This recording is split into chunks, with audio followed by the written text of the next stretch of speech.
This is a report that is just coming in from Kwara State. If you could recall what history said about how Kwara was being invaded by the Fulanis and it was conquered. The name Yoruba is gotten from a Fulani word. This is what they have been doing. Good morning, good afternoon, good evening, fellow Biafrans and every indigenous nation in the Islamic state of Nigeria. Thank God for the knowledge of Mazi Simon Epka that ignited Biafran resistant fighters. This will have been happening in the Indibo land constantly. Kidnappers moved from expressway to Lagos, Ogun State, and Abuja city center. Why not just call them their real name? They are not kidnappers, they are terrorists. This man has been terrorizing family. Look at the family. This family were kidnapped around last year, and the father was actually set free to go and look for money. This is a typical way they do it, and they request for money. This so-called banditry, which they call banditry, is not, but it's terrorism.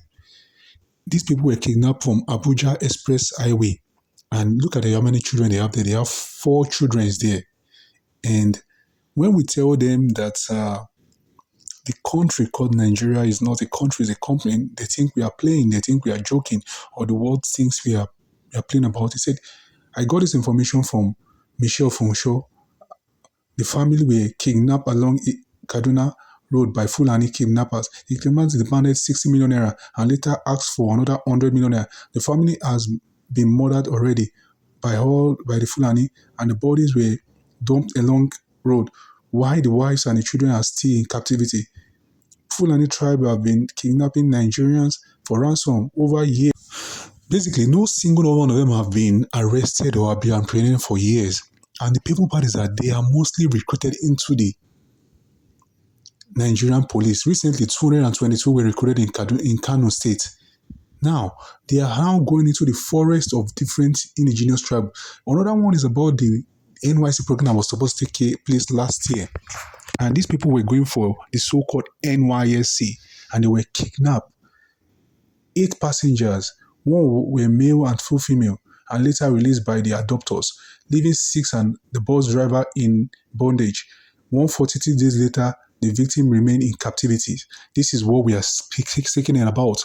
They are all still in captivity, and the same government is equipping them, reforming them into the Nigerian service men, police, army, and the rest. And these people are still doing their deeds.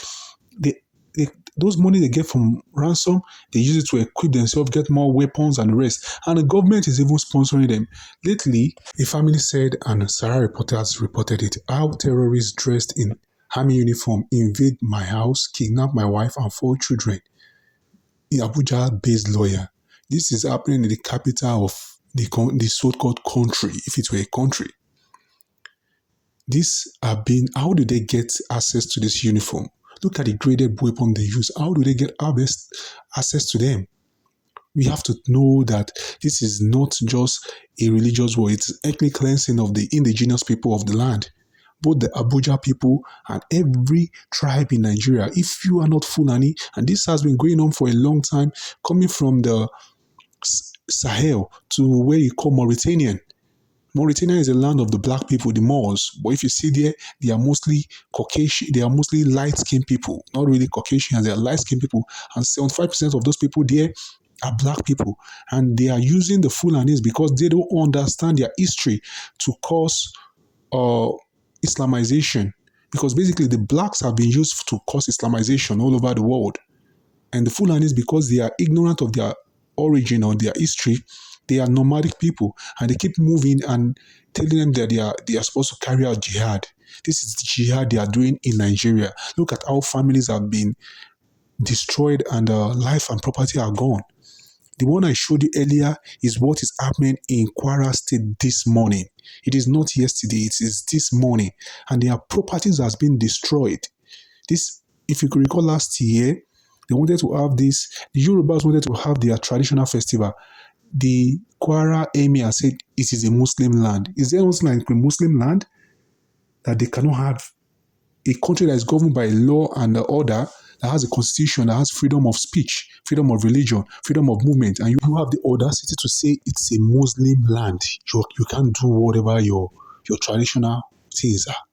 This is what we're facing in the Islamic State of Nigeria, and we keep calling to the world power to hear us out and disintegrate that thing called Nigeria, but they refuse. But we, the Biafrans, Liberation Army, Biafran resistance fighter, will not relent or give up on this quest before Biafra will be restored in the land of the living. In this time this year, Biafra will be restored. That is what the Prime Minister of Biafra Republic government in exile have always said. 5 years when he joined the struggle, he said he will bring down Biafra. And there's no how, no entity can stop the coming of Biafra. On this, I'm going to drop the curtain right now. I want to thank you and appreciate you for subscribing and hearing out this message.